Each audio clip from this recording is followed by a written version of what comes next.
spirit of family. Family po tayo. Tatnaan niyo yung sinabi sa 1 Corinthians chapter 12, we are one body. We are one family. Pag nasaktan ang isang bahagi ng katawan, ang buong katawan nasasaktan. Kapag ang isang bahagi ng katawan ay nagtatagumpay, nagre-rejoice po tayo. And as a family, alam mo nating lahat, whether our natural family or the church of the family or any form of family, ang malakas sumira ho dyan, inggit. Amen? Talagang yung inggit po. Naalala ko tuloy yung nakabasa ko ng isang libro. Ano ba to? Yung patungkol po ito sa spiritual warfare. Meron daw pong inutusan si Satanas. Dito daw po sa Amerika yun. Hindi, doon po sa libro, dahil Amerikano po kasi sumulat, author po no ano. Nakalimutan ko yung pangalan ng author. It is a very famous book on spiritual warfare. Sabi po doon, inutusan ni Satanas yung kanyang isang sa mga alipores. Puntahan mo yung pastor na yon, masyadong lumalago yung church niya, pinagpapala masyado. Sabi niya, tuksuhin mo siya sa babae, sa pera, sa lahat ng tukso, basta pabagsakin mo siya. After a period of time, bumalik po yung demonyo kay Satanas. Sabi niya, amo, pasensya na po kayo, ginawa ko na lahat, hindi ko napabagsak. Sabi daw ni Satanas, tonto. Yung iba kakasulat po sa akin, tonto, sabi niya, simpleng-simple yan. Halika, panoorin mo ako at tingnan mo ang gagawin ko. Yung pastor daw, masayang-masaya. Binulungan ni Satanas. Sabi niya, pastor, alam mo ba yung kabilang church, mas marami na kaysa sa inyo. Yung kabilang church, mas maraming pera kaysa sa inyo. Ay, yung kabilang church, ang saya-saya nila. Yung pastor daw, biglang sumibangot. Sabi ni Satanas, kita mo, simple-simple. Inggit. Sabi niya, ganun ang number one na sandata para masira. Nung mabasa ko po yun, noon ko pa po ito nabasa, Defeating the Darkness, yun po yung pangalan po ng libro, Defeating the Darkness. Yung inggit po talaga, ang lakas sumira ng pamilya niya, church. Ang lakas po sumira ng samahan po yan, yung inggit. At yung inggit, paboritong gamitin ng demonyo yan para sirain po tayo, sirain yung relasyon ng magkapatid. Yung prodigal son, inggit po yun. Si Adan, si Abel, saka si Cain, inggit po yun. At sabi ho ng Bible, si Pilate, he did his best to save Jesus Christ from being crucified because he knew that what motivated the leaders of the synagogue ay inggit. Naiinggit lang sa kanya yung mga leader ng sinagoga, kaya gusto nilang ipako si Jesus sa krus. Kaya sa atin po, mag-isa mag-asawa, pagka minsan mga mag-asawa, nagpapaligsahan yan. Nagkakaroon ng inggitan yan. Sa atin po, lalo na maganda po ito. Ewan ko lang, bakit ba? Hindi ko naman po ito planong sabihin. Walang papagtayo ko lang po dito. Siguro yun po yung isang spirit na iwasan po natin. Kung sakaling makikita po natin ito, rebukein po natin kaagad. We cannot afford to ignore this very powerful spirit, demonic spirit, that is destroying a lot of people, a lot of families, and even a lot of churches. Yung salita pong inggit. Kaya nga sabi ni Paul, Philippians chapter 2 verse 3, Philippians chapter 2 verse 3, sabi doon, do not do anything out of competition. Huwag kayong gagawa ng anumang bagay bunga ng pagmamalaki. But consider others better than yourselves. Do nothing out of selfish ambition or vain conceit, but in humility, consider others better than yourselves. Napaka-powerful na utos po nito. When you learn to consider others better than yourself, hindi uuugat ang inggit. Amen? Ang problema ko kasi minsan, ayaw natin pumayag na mas maganda yung katabi natin, mas sexy sa atin, mas gwapo sa atin. Minsan ayaw natin pumayag na mas magaling sila, lalo na kung totoo namang mas magaling tayo. Amen? Pero yun ang sabi ng Bible. consider others better than yourself. Even in the natural, you are better than that person, but in your mind. That's why in Proverbs chapter 3, verse 7, woe are they who are wise in their own eyes. That is one thing we should avoid, becoming wise in their own eyes. Amen, in our own eyes. We should not consider ourselves wise in our own eyes. We should always remind ourselves that everything we have, everything we achieve, everything we are able to do and accomplish is simply because of the mighty workings of the grace of God upon this church. I do believe i-bless ng Lord lalo ang church na ito as we enter the 5th year of this church, especially year 5 is the year of grace. 5 is grace. In numerology, the meaning of 5 is grace. So you will enter a year wherein you're going to experience more of the grace of God. If I'm not mistaken, I think it's in James chapter 4, verse 6, or I think God gives more grace according to James. He gives grace to the humble. Then he said, God gives more grace. I do believe as we continue to humble ourselves, more of God's grace will be poured out upon us. Amen. More of His grace will be poured out upon us. And as you enter the 5th year of this church, I do believe there's going to be a great manifestation of the greater grace of God in every department or every aspect of this church. But we should avoid those blessing killers. What are those blessing killers? Number one, as I have mentioned before, pride. We should never credit ourselves, nor our hard work, nor our efforts for anything that this church will achieve. Ang nagiging problema ho natin, ang number one kalaban po natin, is our tendency to credit ourselves or to credit our efforts for what we achieve in our own life, in our family, and even in the church. The one thing that we should know in this church or in our personal life should be the grace of God. Amen? So, basic lang po ito, avoid yung pride. Pride is one of the most powerful blessing killer. Number two, yung pride po, pag may pride, diyan pumapasok yung inggit eh. Hindi po lahat ng ma-pride inggitero. Meron talagang taong mayabang lang. Magandang lalaki habang tinititigan. Amen? May mga, sabi nga, bibili lang ng suka, naka-necklace pa na napakakapal. Magpo-post lang na nagluluto, pambihira, pati yung kamay na mapapansin mo, hindi yung tandok, yung pulseras na napakakapal eh. Yung mga taong talagang likas na mayabang lang, pero hindi po inggitero. Pero lahat ng inggitero, mayabang. Kaya ho naiinggit yan, ayaw niyang nasasapawan yung inaakala niyang galing niya sa kanyang sarili. Kaya sa church po, number one, we should avoid pride. Kasama po sa pride yung inggit. Usually, kung saan may pride, pumapasok po yung inggit eh. Pangalawa po, ang pumapatay po ng anointing sa church, o pumapatay po ng blessing sa Lord, ng Lord sa church, ay ang pagsisinungaling, yung habit of lying. Tandaan niyo po, ang Holy Spirit na siyang kasama po natin, na siyang nagbibigay buhay sa church. Ang most important title niya sa New Testament ay Spirit of Truth. We can do many sins that offend the Holy Spirit. Aside from the blasphemy against the Holy Spirit, I do believe the one sin that truly offends the Holy Spirit is lying. Because lying is totally against the nature of the Holy Spirit, which is the Spirit of Truth. So, in this church, we should avoid lying. If you cannot avoid lying with your personal life, at least when you are in the church, or any dealing or involvement in the church, avoid lying. Because it will kill the flow of the presence of God.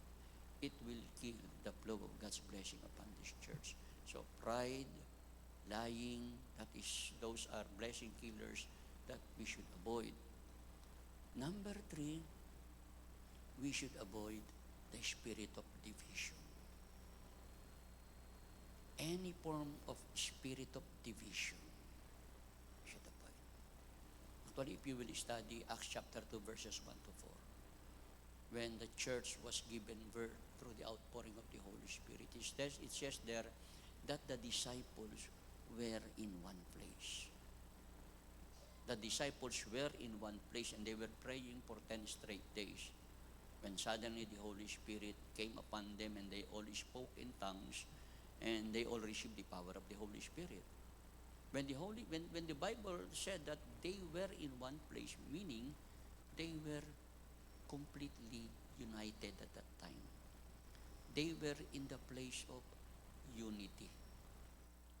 Disagreements always happen, but we can disagree without being disunited. It's not wrong to disagree, especially when we're speaking of the truth. But we should learn to disagree with respect. We should learn to disagree with humility. The problem is we disagreed with pride. We disagreed with emotion. Our disagreement is not based on the truth. Even as pastors, we do argue something. Even as pastors up to now, sometimes we have different opinions on different topics. That's normal. Because I do believe complete unity in teaching, in doctrine can only be achieved when Jesus Christ comes. It's okay to disagree as long as we learn how to respect. I read a story yesterday that I was really so blessed. You know R.C. Sproul? R.C. Sproul is the number 1 defender of Calvinism. He is a great teacher. The problem is he's very strong in once you're saved forever. He is the number 1 proponent, number 1 defender, better than John MacArthur, R.C. Sproul. During one of the seminars, he was asked by one of the students. The question is this, very controversial. Do you think you will see Billy Graham in the heavens? Yung tanong ng estudyante, bigat ng tanong. Kasi si Billy Graham is known as the proponent of yung Arminian. Arminian tayo eh. We believe in the free will. We believe that the Holy Spirit will present to us the gospel. The Holy Spirit will convict us. The Holy Spirit will help us to believe. But we will be the ones who will make the decision whether we want to accept Jesus Christ or not. That is our faith. Ang tawag po doon, Arminianism. Arminian po tayo. Si Billy Graham po is probably the most famous proponent of Arminianism. So, when R.C. Sproul, during the seminar, was asked by one of the students, do you think you will see Billy Graham in the heavens? Sumagot siya, no. Lumipas po ang ilang sandali, wala pong kumikibo. No, I will not see him there. Why? Because I believe Billy Graham will be so close to the throne of God and I will be far from the throne. I will have no chance of seeing him. Nasyak po yung lahat kasi magkakontra sila eh. Pero na-recognize siya yung ginagawa ni Billy Graham. To even say that Billy Graham will be so near to the throne and he will be so far that it is impossible for him to see Billy Graham. Meaning, although they disagreed in that important point of faith, but there is no division. There is no animosity. I encourage this church. All churches experience sometimes we are divided in one thing. Ako, nung bago po kami sa church, gusto ko na mag-resign, pastor, dahil sa matatanda eh. Kulay lang ng kortina, hindi magkasundo eh. Anong papakain ako? Diyos ko, mag-aaway pa yun, naaawat pa ako. Bihira itong matatanda na to. Lord, tinawag mo ba akong pastor? Minsan yung ganong bagay, ang liit-liit, mabuti na lang walang chat group nung araw. Baka pati sa chat group, pinag-uusapan, nag-aaway yung kortina. Alam niyo, maliliit na bagay yan. We should avoid little things to divide us because they are blessing killers. They are blessing blockers. kung anong gagawin ng Panginoon sa atin. Ulitin ko, it is all right to disagree. There's nothing wrong with that. Especially kung honest naman tayo sa pag-disagree natin sa isang bagay. As long as we do it with humility. Amen? Pride. Ano yung nasabi ko kanina, yung kasama yung inggit dyan, lying, pangatlo po itong unity. We should avoid to be disunited because it will really block the blessings of God. Number 4, avoid deviating from the visions and the purpose of God for this church. One of the reasons we do celebrate our anniversary is for us to be reminded of the very purpose, the very calling of God for the church. We should never allow Satan to make us deviate from the original purpose and plans of God for us. Actually, that was his motive when he tempted Jesus Christ in the wilderness. Do you see the kingdoms and the glory of this world? I will give it to you if you will only worship me. It was Satan's way of trying to distract Jesus Christ from concentrating on the visions and the purpose and the calling of God for him. Like what I said last Sunday, it was not an accident that this church was established by God. It was God who established this church. This church is not the work of man. This church is not established by the will of man. This is the will and the plan of God. And He has a purpose for this church. And that purpose is behind the name that is given to you, Jesus the Savior.